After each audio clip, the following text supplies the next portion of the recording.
اعوذ باللہ من الشیطان الرجیم بسم اللہ الرحمن الرحیم ما کان للمشرکین ان یعمروا مساجد اللہ شاہدین علی انفسہم بالکفر اولئک حبطت اعمالہم فی النار ہم خالدون انما یعمر مساجد اللہ من آمن باللہ والیوم الآخر واقام الصلاۃ وآتى الزکاۃ ولم یخش الا اللہ فعصى اولئک ان یکونوا من المہتدین اجعلتم سقایۃ الحاج و عمارۃ المسجد الحرام کمن آمن باللہ والیوم الآخر وجاہد فی سبیل اللہ لا یستوون عند اللہ واللہ لا یہدی القوم الظالمین الذین آمنوا وہاجروا وجاہدوا فی سبیل اللہ باموالہم وانفسہم اعظم درجۃ عند اللہ وَأُولَئِكَ هُمُ الْفَائِزُونَ يُبَشِّرُهُمْ رَبُّهُمْ بِرَحْمَةٍ مِّنْهُ وَرِضْوَانٍ وَجَنَّاتٍ لَهُمْ فِيهَا نَعِيمٌ مُّقِيمٌ خَالِدِينَ فِيهَا أَبَدًا إِنَّ اللَّهَ عِندَهُ أَجْرٌ عَظِيمٌ يَا أَيُّهَا الَّذِينَ آمَنُوا لَا تَتَّخِذُوا آبَاءَكُمْ وَإِخْوَانَكُمْ أَوْلِيَاءَ إِنِ اسْتَحَبُّوا الْكُفْرَ عَلَى الْإِيمَانِ وَمَن يَتَوَلَّهُم مِّنكُمْ فَأُولَئِكَ هُمُ الظَّالِمُونَ قُلْ إِنْ كَانَ آبَاؤُكُمْ وَأَبْنَاؤُكُمْ وَإِخْوَانُكُمْ وَأَزْوَاجُكُمْ وَعِشِيرَتُكُمْ وَأَمْوَالٌ اقْتَرَفْتُمُوهَا وَتِجَارَةٌ تَخْشَوْنَ كَسَادَهَا وَمَسَاكِنَ تَرْضَوْنَهَا أَحَبَّ إِلَيْكُمْ مِنَ اللَّهِ وَرَسُولِهِ وَجِهَادٍ فِي سَبِيلِهِ فَتَرَبَّصُوا حَتَّى يَأْتِيَ اللَّهُ بِأَمْرِهِ وَاللَّهُ لَا يَهْدِي الْقَوْمَ الْفَاسِقِينَ۔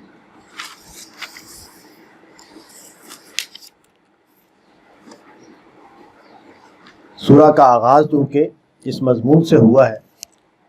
کہ اہل مکہ اور اہل عرب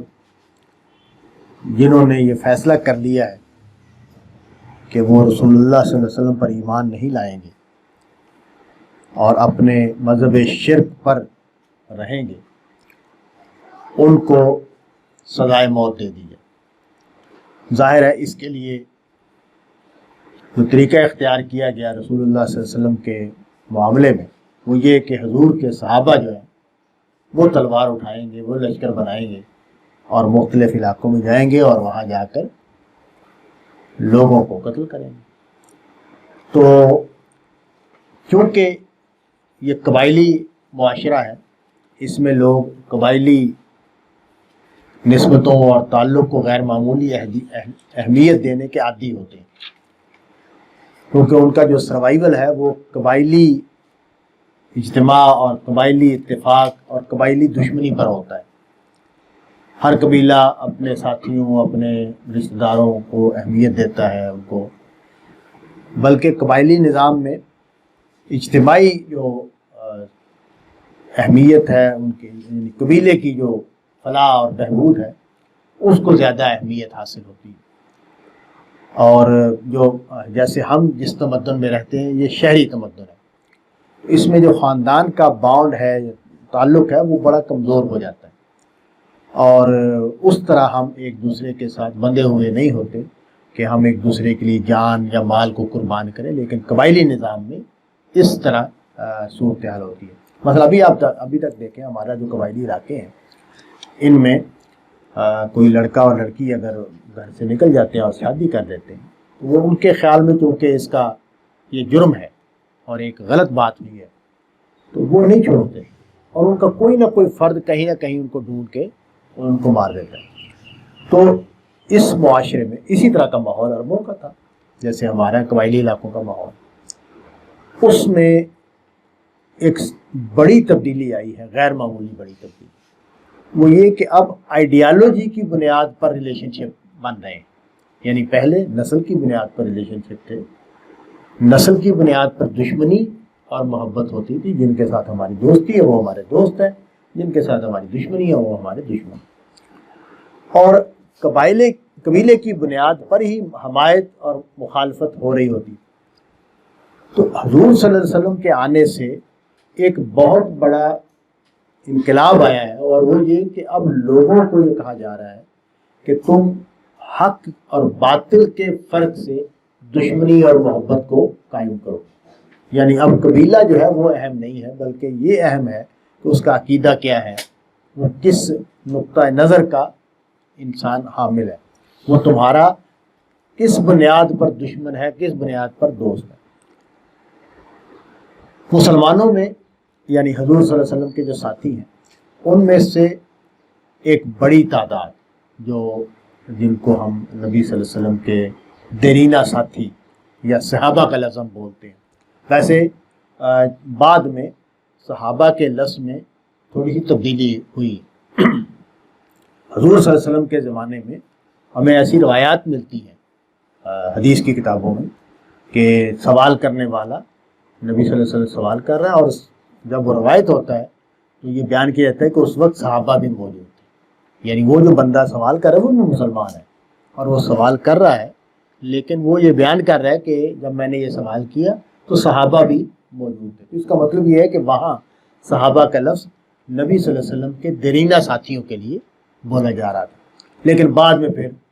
یہ اس کی ڈیفینیشن ہو گئی کہ جس نے حالت ایمان میں دیکھا وہ صحابی، اور اب ہم اسی پر ان کا ذکر بھی کرتے ہیں. تو صحابہ جو تھے وہ تو اس نظریاتی تبدیلی کو اختیار کیے ہوئے تھے، انہوں نے اس کی بنیاد پر وہ فیصلے بھی کر رہے تھے اور اس کے لیے وہ تیار بھی تھے کہ وہ ہتھیار اٹھائیں گے. جیسے جنگ بدر میں یہ بیان کیا جاتا ہے کہ حضرت ابوبکر کا بیٹا جو ہے وہ مقابلے میں تھا، تو اس نے جب جنگ ختم ہو گئی تو کہا کہ آپ کئی بار میری تلوار کی زد میں آئے، لیکن میں نے باپ ہونے کی وجہ سے آپ پر وار نہیں کیا. تو حضرت ابوبکر نے کہا کہ اگر تم میری زد میں آتے تو میں نہ چھوڑتا. تو مطلب یہ کہ یہ اس طرح کی شخصیات تو تھیں کہ جو نظریے کے ساتھ اس سطح پر وابستہ تھی، تو ان کے نزدیک کسی کا کافر ہونا اس کے خون کو مباح کرتا جبکہ وہ میدان جنگ میں اترا ہوا ہے. تو یہاں یہ پرابلم پیدا ہوا کہ جب یہ حکم آیا تو مسلمانوں کے بہت سارے لوگوں کی طرف سے حضور صلی اللہ علیہ وسلم کے ساتھ یہ گفتگو شروع ہو گئی کہ نہیں، اتنا بڑا اقدام نہیں ہونا چاہیے، اتنا بڑا فیصلہ نہیں ہونا چاہیے. اور اس میں قریش کی خاص طور پر اہل مکہ کے خلاف چونکہ اقدام ہونے جا رہا تھا، اور سب سے بڑا گروہ وہ تھا اور وہی لیڈر تھے اس وقت مکے میں، اور ان کے بارے میں یہ تصور تھا لوگوں کا کہ بھئی یہ مذہبی لوگ ہیں. اور زمانے میں تو جیسے اس نے لکھا بھی ہے ٹائن بھی نے کہ عقیدے کا دور تھا. یعنی اس زمانے میں جو بھی معاشرے تھے وہ عقیدے میں جیتے تھے، کوئی نہ کوئی ان کا بلیف سسٹم ہوتا تھا جس میں وہ جیتے تھے.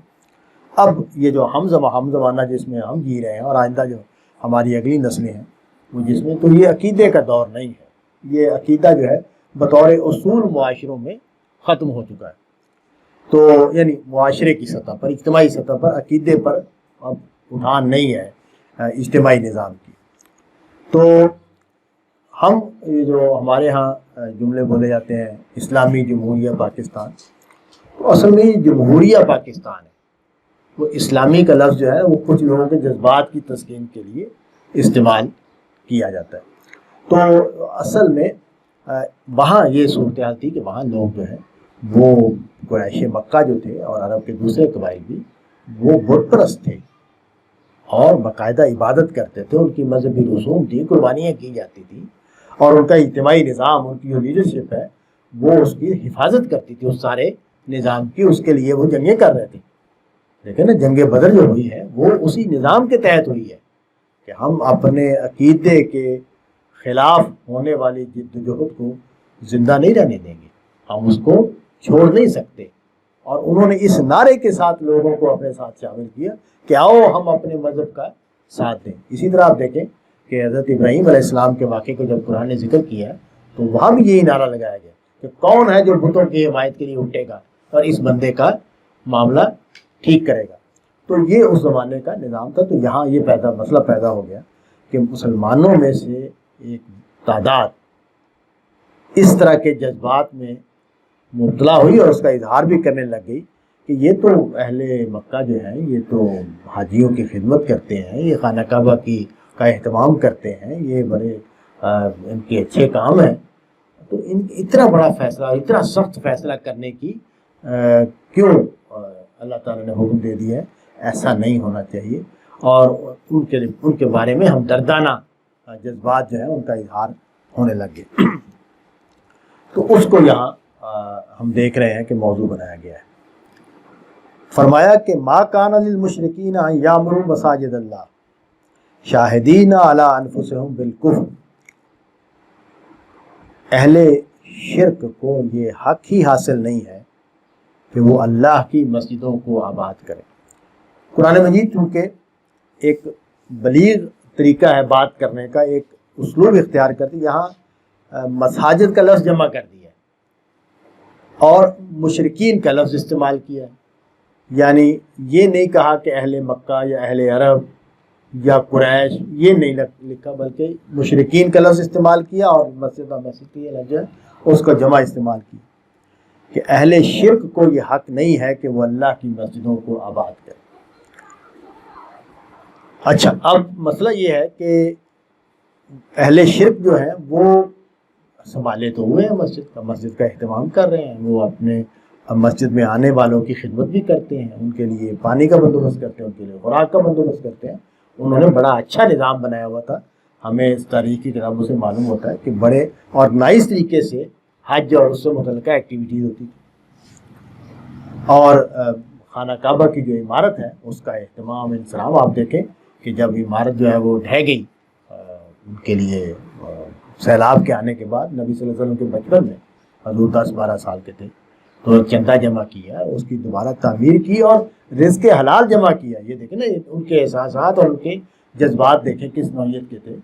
کہ وہ جو سارا رقبہ تھا جس میں مسجد تعمیر ہوئی تھی پہلی، اس میں وہ تعمیر نہیں کر سکے، اس کو بنیاد کے اندر انہوں نے دیوار کھڑی کر کے انہوں نے کہا جی ہم وہ پیسے وہی لگائیں گے جو جائز طریقے سے کمائے گئے ہیں۔ تو ایک مذہبی گروہ مذہبی جذبات کے ساتھ موجود تھا، اس کی اس حیثیت کو یہ لوگ بیان کر رہے تھے۔ تو قرآن مجید نے یہ کہا کہ شرک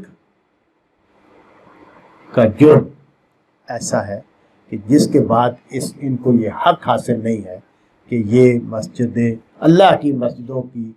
تعمیر، ان کا چلانے کا نظام ان کے ہاتھ میں رہے۔ یعنی اللہ کی، یہاں اللہ کی مسجدیں کا ہے نا، اللہ کی مسجدیں معاہدین کے پاس ہونی چاہیے۔ اصول کیا ہے؟ اصول یہ ہے کہ اللہ کی مسجدیں معاہدین کے پاس ہوں، اور ایسے مشرک کہ جو اپنے کفر پر خود گواہ ہیں، یعنی اہل مکہ جو ہیں وہ اپنے مذہب کے بارے میں اس طرح کی کوئی بات نہیں کر رہے تھے کہ جی ہمارا خیال ہے کہ یہ شرک نہیں ہے، نہیں، وہ کہتے تھے کہ اللہ نے اپنے شریک بنائے ہوئے ہیں اور ہم اسی مذہب کو مذہب حق سمجھتے ہیں،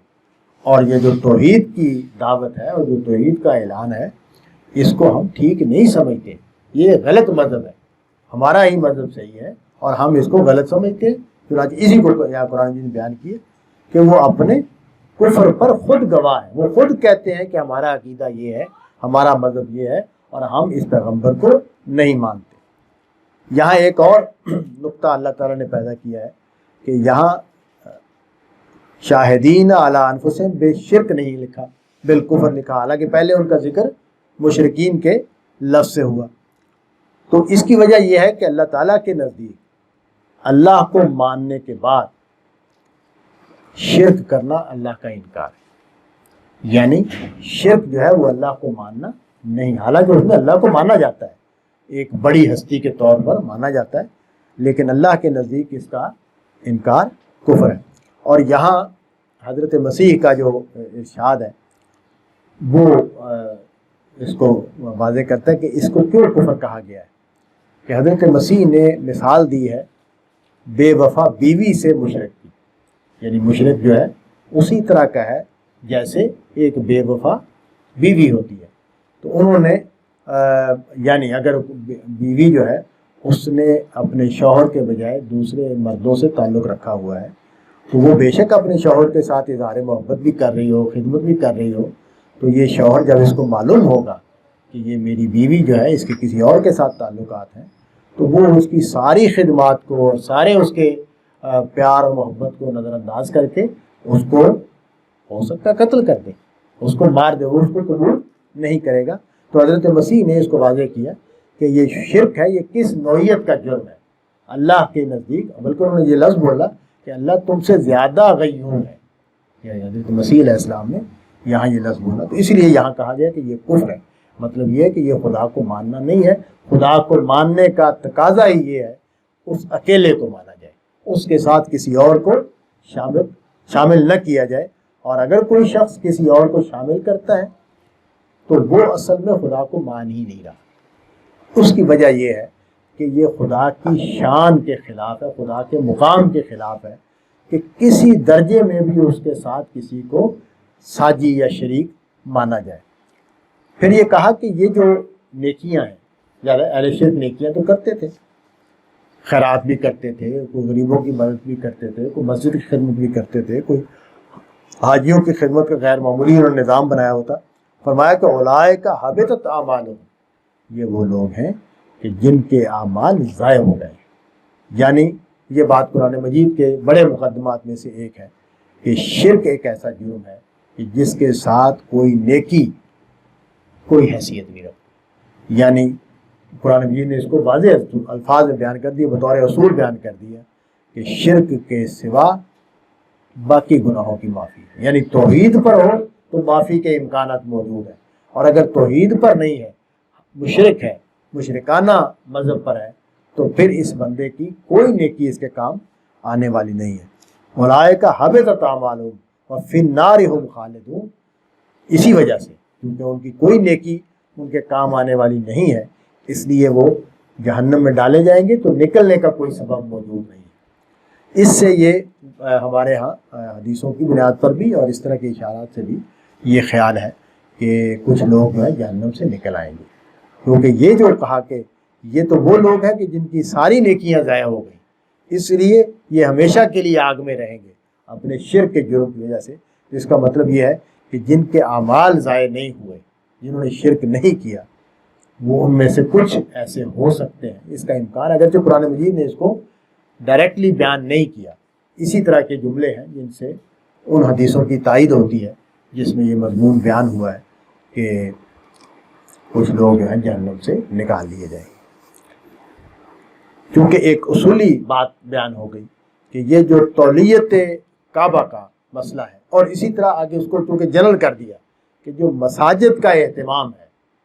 اس کے بارے میں اللہ کا اصول یہ ہے کہ یہ اہل توحید کا حق ہے۔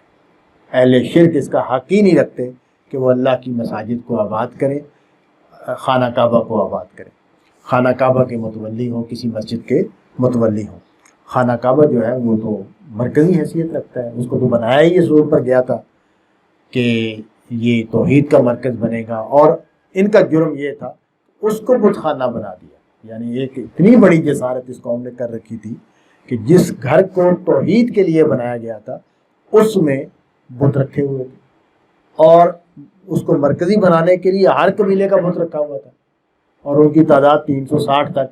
تاریخ کی کتابوں میں آتا ہے کہ پہنچ چکی تھی۔ تو اتنا بڑا جرم جو ہے وہ ہو چکا تھا، تو ان کو تو کوئی حق حاصل نہیں ہے کہ ان کو، اور اگر کوئی متولی ہے مسجد کا اور وہ مسجد میں برے کام کرتا ہے، اس نے شرک کروانا شروع کر دیا ہوا ہے، جوا خانہ بھی، وہ جوئے کا اس کے اہتمام بھی کیا، تو اس کے متولی ہونے کی اب کیا حیثیت رہے گی؟ اس بندے کو تو جب ہمیں معلوم ہوگا تو ہم اس کو مار بنائیں گے کہ تم دفاع ہو جاؤ، تم اس کا قابل ہی نہیں ہو کہ تم اس مسجد کا اہتمام کرو۔ اسی اصول پر کہا کہ انما یأمر مساجد اللہ من آمن باللہ والیوم الآخر واقام الصلاۃ وآت الزکاۃ ولم یخش الا اللہ فعسیٰ اولئک ان یکونوا من المہتدین۔ مسجدوں، اللہ کی مسجدوں کو آباد کرنے کا حق ان کو ہے جو اللہ پر ایمان لائیں، جو یوم آخر پر ایمان لائیں، جو نمازیں پڑھیں، جو زکوٰۃ ادا کریں، جو اللہ کے سوا کسی اور سے نہ ڈریں۔ انہی کے بارے میں امکان ہے کہ یہ کامیاب ہو۔ اچھا، اس میں دیکھیں کہ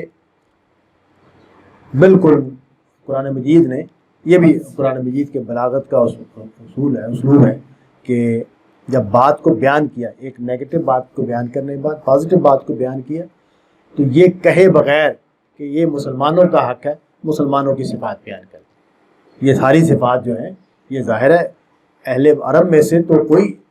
اس طرح نہیں ہو سکتا کہ وہ اللہ پر ایمان رکھے، آخرت پر ایمان رکھے، نماز پڑھنے لگ جائے اور زکوٰۃ دینے لگ جائے اور اللہ کے سوا کسی اور سے نہ ڈرے۔ تو یہ بات جو ہے یہ مسلمانوں کو نمایاں کر دی کہ یہ گروہ ہے۔ خیر قرآن مجید نے کوئی کمی نہیں کی، ایک جگہ پہ قرآن مجید میں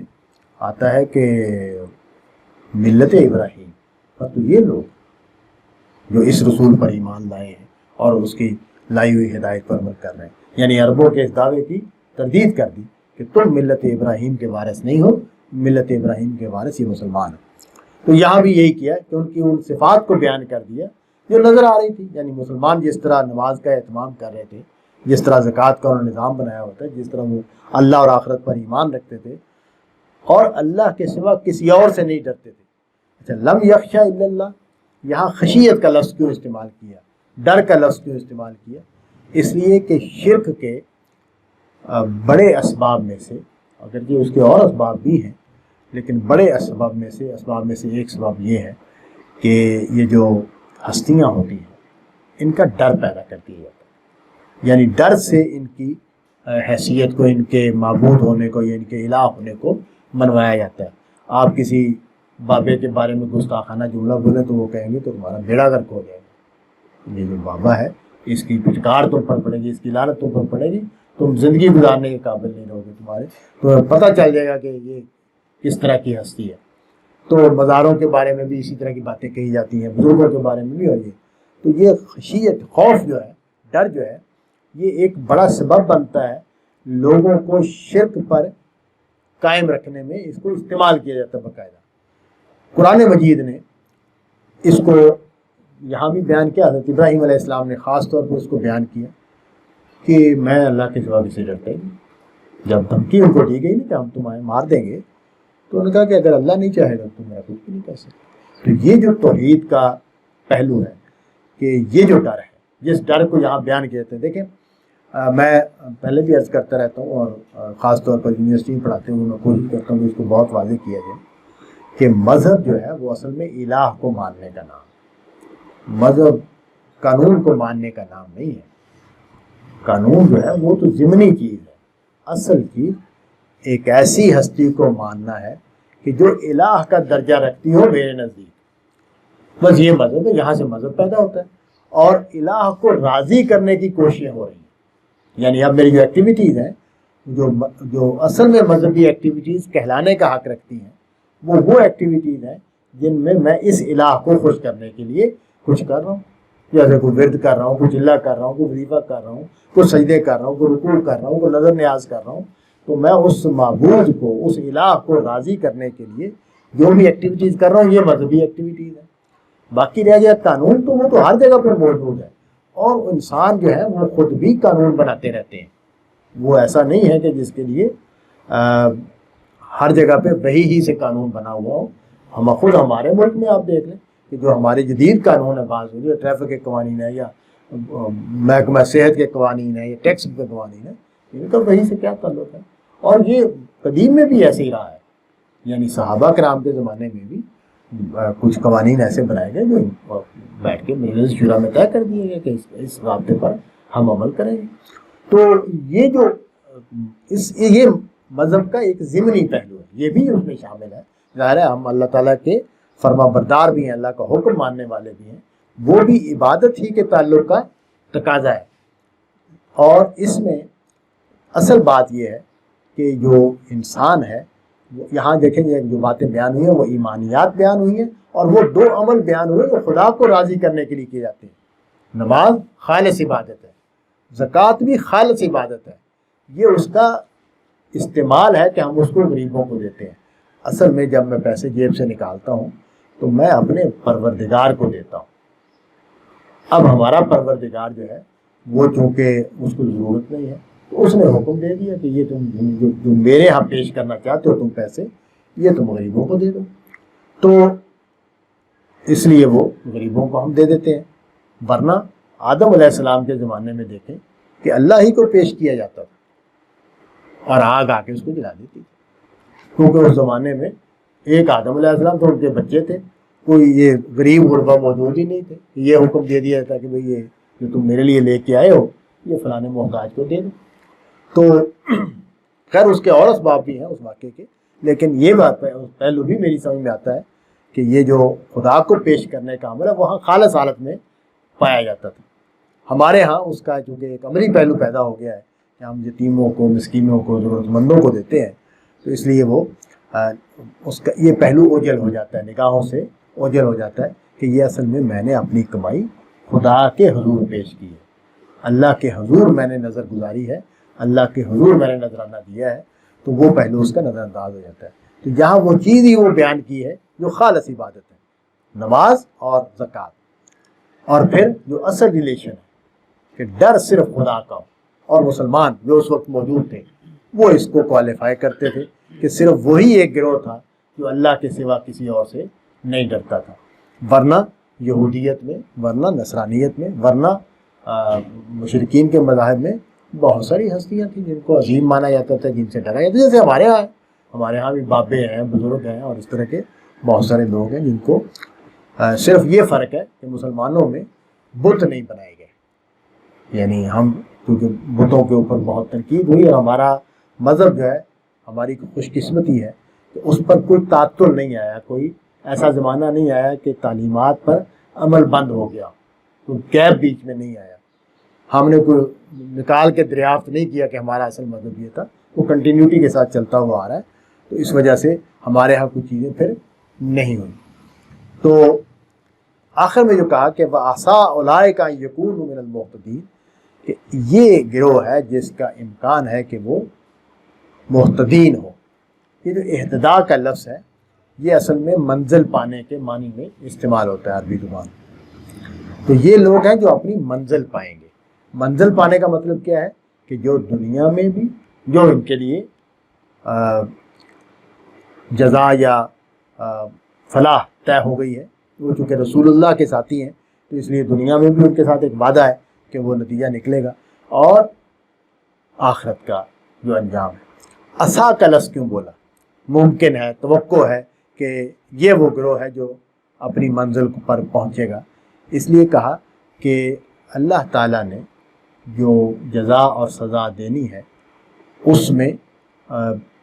جو امتحان کا اصول ہے وہ دنیا میں قائم ہے، یعنی دنیا میں جزا اور سزا دونوں، دنیا کی حد تک بھی، اور آخرت وہ وقت ہے کہ جہاں جزا اور سزا خالص ہے۔ دنیا میں جزا اور سزا کیونکہ خالص نہیں ہے، یہاں امتحان کا پہلو بہرحال موجود ہے، تو اس لیے اس اسلوب کو اختیار کیا گیا۔ اب جو استدلال آ رہا تھا کہ جو حمایت کرنے والے تھے یا جو رعایت کا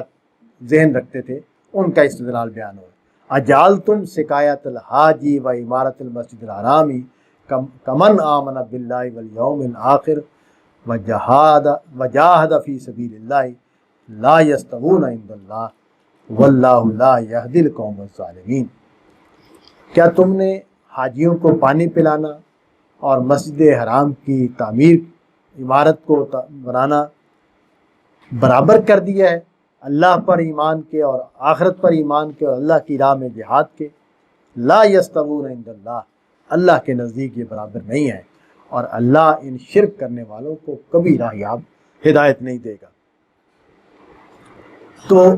مطلب یہ ہے کہ یہ جو خدمات ہیں یہ ضمنی ہے، اصل چیز کیا ہے؟ اصل چیز اللہ کے ساتھ خالص تعلق ہے، تو جو اس پر پورا نہیں اترا ہے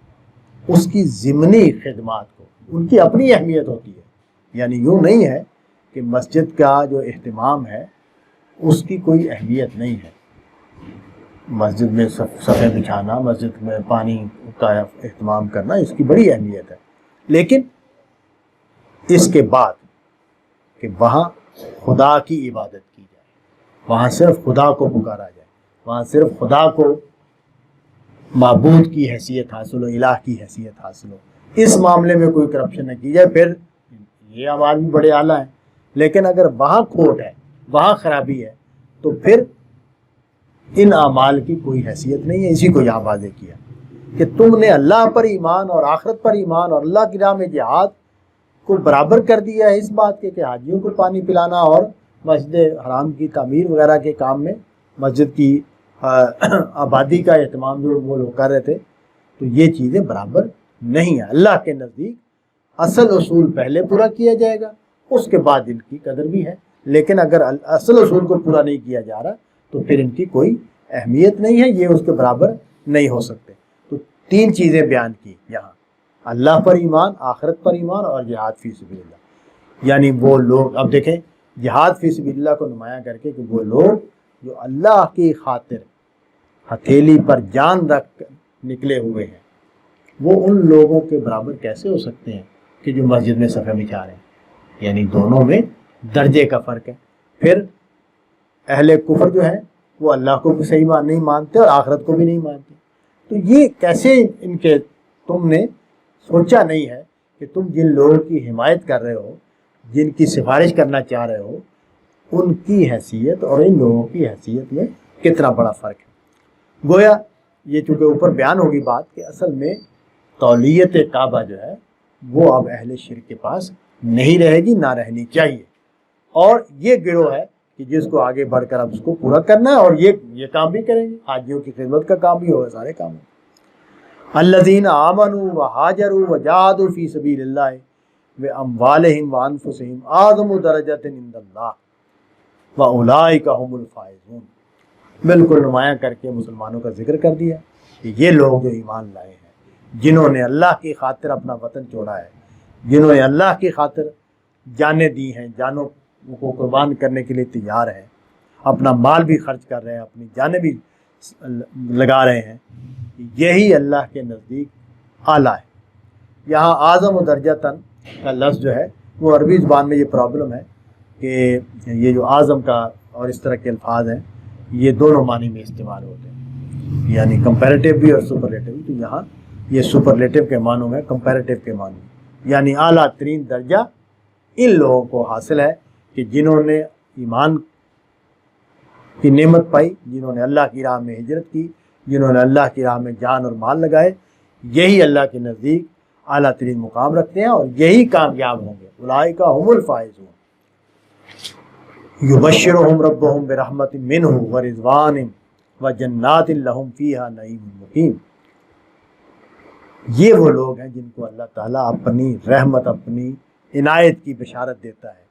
اپنی رضا کی بشارت دیتا ہے، اور ان کے لیے ایسی جنت کی بشارت دیتا ہے جس میں ہمیشہ ہمیش کی نعمتیں ہیں، اور یہ جس میں یہ ہمیشہ ہمیش رہیں گے۔ ان اللہ عندہ اجر عظیم، اور اللہ ہی کے پاس عظیم اجر ہے۔ تو یعنی تقابل کیا ہو رہا ہے؟ تقابل یہ ہو رہا ہے کہ جس گروہ کی مذہبیت تمہیں رعایت کا مستحق لگتی ہے کہ وہ رعایت کے مستحق ہیں، وہ رعایت کے مستحق نہیں ہے۔ جس گروہ کو اقتدار ملنا چاہیے، جس گروہ کے پاس خانہ کعبہ کی تولیت ہونی چاہیے، جس گروہ کو اللہ کے ہاں قیامت والے دن اعزاز حاصل ہوگا، جنت حاصل ہوگی، اللہ کی رضوان حاصل ہوگی، وہ یہ مسلمانوں کا گروہ ہے، مسلمانوں کی جماعت ہے۔ یا ایھا الذین آمنوا لا تتخذوا آباءکم و اخوانکم اولیاء، اہل ایمان اپنے باپوں اور اپنے بھائیوں کو اپنے دوست نہ بناؤ۔ وہ جو پرابلم ہے قبائلی معاشرت کا، جیسے میں نے شروع میں بات کی کہ قبائلی معاشرت میں نسبی تعلق، خاندانی تعلق اولیت رکھتا تھا، اس میں نظریہ، فکر، اس کی اہمیت ثانوی ہوتی ہے، اور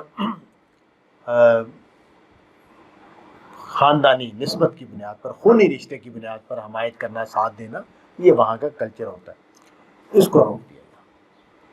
مسلمانوں سے کہا کہ نہیں، اب یہ اصول نہیں چلے گا، اب نظریہ اصل ہے، حق اصل ہے۔ جو لوگ اہل ایمان ہیں وہ کسی بھی قبیلے سے تعلق رکھتے ہوں، کسی بھی کمیونٹی سے تعلق رکھتے ہوں، وہ تمہارے ساتھی ہیں، وہ تمہارے دوست ہیں، اور جو تمہارے خاندان کے لوگ ہیں، آبا اور اخوان سے ذکر کیا، ان کا تمہارے ساتھ اب کوئی تعلق نہیں ہے۔ یہ اگر اللہ کے دشمن ہیں تو تم ان کے دشمن ہیں، یہ اگر اللہ کے مخالف ہیں تو تم ان کے مخالف ہیں۔ اسی لیے قرآن مجید میں اہل صحابہ کو حزب اللہ کہا گیا ہے، اللہ کی جماعت، تو اسی اصول پر کہا گیا کہ نظریاتی طور پر، اور یہ ایک بڑا، جیسے میں نے شروع میں بات کی کہ یہ ایک بڑا انقلاب ہے جو سوسائٹی میں آیا، اور اس کے بعد اس سوسائٹی کی تعمیر اسی اصول پر ہوئی کہ حق کی بنیاد پر ریلیشن شپ طے ہوں گے۔ حضرت مسیح علیہ السلام کا ایک جملہ ہے، انہوں نے کہا کہ میں صلح کرانے نہیں آیا، میں لڑانے آیا ہوں، یعنی حق کا کوئی بھی دائی، اور ہم بھی حق کے دائی ہونے کا خیال رکھ سکتے ہیں، لیکن ہمارے اندر اور نبی میں بڑا فرق ہے۔ ہم اگر کوئی بات کریں گے بھی تو وہ دلائل کی بنیاد پر کریں گے، میں آیت کا مطلب یہ سمجھا ہوں، اس لفظ کا مطلب یہ بنتا ہے، میرا نقطہ نظر اس وجہ سے ہے۔ پیغمبر اس طرح تھوڑی بات کرتا ہے، پیغمبر کہتا ہے میں اللہ کی طرف سے حق پر ہوں، میرے پاس خدا کی طرف سے حق موجود ہے اور یہی حق ہے۔ چنانچہ نبی یہ اعلان کرتا ہے کہ جو مجھ پر ایمان لائے گا وہ جنت میں جائے گا، اور جو مجھ پر ایمان نہیں لائے گا وہ جہنم میں جائے گا۔ اس لیے کہ وہ یہاں سے بات کر رہا ہے کہ میرے پاس خدا کا حق ہے۔ تو یہاں اس لیے کہا کہ اب یہ جو اہل قبیلہ ہے، خاندان ہے، بھائی بند ہے، باپ دادا ہے، ان کے ساتھ تمہاری دوستی اب نہیں ہے، ان کو اب تم نے دوست نہیں بنانا۔ ان استحب الکفر علی الایمان، اور اگر تم نے ایمان کے مقابلے میں کفر کو عزیز سمجھا، ومن یتولہم منکم، اور جنہوں نے ان کو تم میں سے دوست بنایا، فاولئک ھم الظالمون، ان کا شمار انہی میں ہوگا۔ یعنی یہ خطرہ بیان کر دیا کہ یہ گروہ جو ہے، یہ اگر تم میں سے کوئی مسلمان اپنی محبتیں اہل کفر کے ساتھ قائم رکھیں گے اور انہی کو اپنا دوست رکھیں گے، تو یہ لوگ پھر ان میں شامل ہو جائیں گے جن کو ہم ظالم کہہ رہے ہیں۔ ہمیں معلوم ہے قرآن مجید میں ظالم کا لفظ جو ہے وہ کئی جگہوں پر شرک کرنے والوں کے معنی میں استعمال ہوا ہے، اس لیے کہ وہ ظلم دو معنی میں ظلم ہے۔ اس معنی میں بھی ظلم ہے کہ سب سے، اس کائنات میں سب سے بڑا حق اللہ کا ہے کہ صرف اس کی عبادت کی جائے، صرف اسی کو الہ مانا جائے، اور دوسرا یہ کہ اس کے نتیجے میں اتنی بڑی یہ غلطی ہے، اتنا بڑا ظلم ہے کہ گویا بندے خودکشی کر رہے ہیں، وہ اس خدا کی کائنات میں رہتے ہوئے اس کو وہ خدا سے منہ پھیریں گے، اس کے نتیجے میں خدا کے غضب کا شکار ہو جائیں گے، تو اپنی جانوں پر خود ظلم ڈال رہے ہیں۔ قل ان کان آباؤکم وابناؤکم واخوانکم وازواجکم وعشیرتکم واموال اقترفتموها وتجارۃ تخشون کسادها ومساکن ترضونها احب الیکم من اللہ ورسولہ وجہاد فی سبیلہ فتربصوا حتی یأتی اللہ بامرہ واللہ لا یہدی القوم الفاسقین۔ اگر تمہارے باپ دادا، تمہارے بیٹے، تمہارے بھائی، تمہاری بیویاں، تمہارے خاندان اور تمہاری دولت جس کو تم نے کمایا ہے، تمہارے کاروبار جن میں گھاٹے کا تمہیں ڈر لگا رہتا ہے، تمہارے گھر جو تمہیں بڑے محبوب ہیں، تمہیں اللہ اور اس کے رسول اور اللہ کی راہ میں جہاد سے زیادہ عزیز ہے، تو پھر اللہ کے فیصلے کا انتظار کرو کہ اللہ اپنے فیصلے کے ساتھ آ جائے، اور اللہ ایسے گناہ گاروں کو، ایسے فاسقوں کو ہدایت نہیں دیتا، راہ نہیں دیتا۔ اچھا، فاسق کے لفظ پر میں بات کرتا ہوں، لیکن پہلے یہ جو ترتیب ہے تعلقات کی جو بیان کی گئی ہے، وہ بیان کرتی ہے کہ وہاں کا جو سٹرکچر ہے اس میں کیا وہ ترتیب ہے۔ سب سے پہلے ذکر کیا رشتوں کا، باپ اور بھائی اور بیٹا اور بیوی اور خاندان، تو یہ سب سے بڑا بانڈ ہے۔ اب بھی ہم اس کو دیکھتے ہیں کہ انسان کا سب سے زیادہ جو ریلیشن شپ ہوتا ہے وہ اپنے ان رشتوں کے ساتھ ہوتا ہے، ان کے ساتھ وہ جڑا ہوا ہوتا ہے۔ پھر خاندان،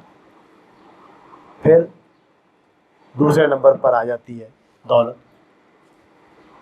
اور اس میں لفظ بولا اقترفتموها، جس کو تم نے کمایا ہے، وہ دولت زیادہ عزیز ہوتی ہے جو بندے نے محنت کر کے حاصل کی، اس نے وہ گھر بنایا ہے پیسے جوڑ کے، کوئی چیزیں لی ہوئی ہیں، کوئی زیور بنائے ہوئے ہیں، تو وہ اس کے ساتھ وہ اس کا بہت گہرا تعلق ہوتا ہے، اس کو وہ فخر سے بیان بھی کرتا ہے، دیکھتا بھی ہے، اور اس کی حفاظت کا جذبہ بھی اس کے یہاں ہوتا ہے۔ پھر ان کا چونکہ پیشہ جو ہے وہ عام طور پر تجارت تھا عربوں کا، تو ویسے ہوتا بھی ہے عام طور پر بڑا کاروبار تجارت ہی ہوتی ہے، تو لیکن جو سچا کاروباری ہوتا ہے وہ اس کو ہر وقت یہ فکر لگی رہتی ہے، وہ سوچتا رہتا ہے، اس کے ذہن میں سب سے زیادہ یہ چیز رہتی ہے کہ بھئی کاروبار، یہ میں نے جو مال خریدا ہوا ہے کہیں اس کی مارکیٹ کم نہ ہو جائے، کہیں یہ فلانا مسئلہ نہ ہو جائے، فلانا مسئلہ نہ ہو جائے، تو وہ اس کا خوف۔ تو یہ دنیا جو ہے، دنیا کو 3 حصوں میں تقسیم کر دیا، یہ جو دنیا نا، میری دنیا، وہ 3 چیزیں ہیں۔ جو کچھ میں حاصل کر چکا ہوں، بنا چکا ہوں، وہ ہے جس کے ساتھ میں جڑا ہوں۔ جو میں نے مارکیٹ میں جدوجہد کر رہا ہوں، کاروبار کر رہا ہوں، وہ میری زندگی ہے، میرا خاندان، میرے رشتہ دار ہیں، میرے قریبی رشتہ دار، اور بالکل قریبی رشتوں کا ذکر کیا ہے۔ تو اب دیکھیں کہ کیسا نقطہ پکڑا ہے کہ جن کو ہم سب سے زیادہ عزیز، جن چیزوں کو ہم سب سے زیادہ عزیز، ہر انسان، یعنی یہ صرف اہل مکہ یا اہل عرب یا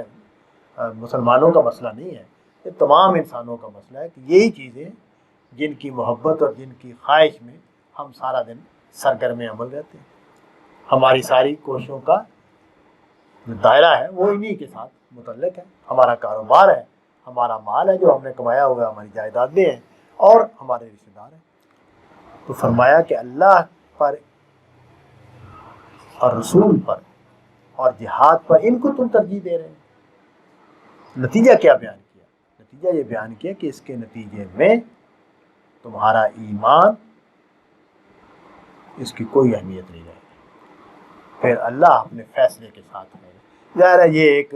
ایسا لفظ بول دیا گیا ہے کہ پھر اللہ اپنے فیصلے، انتظار کرو کہ پھر اللہ اپنے فیصلے کے ساتھ آ جائے، یعنی وہ تمہیں برباد کر دے، وہ تمہیں نیست و نابود کر دے، وہ تمہیں ختم کر دے،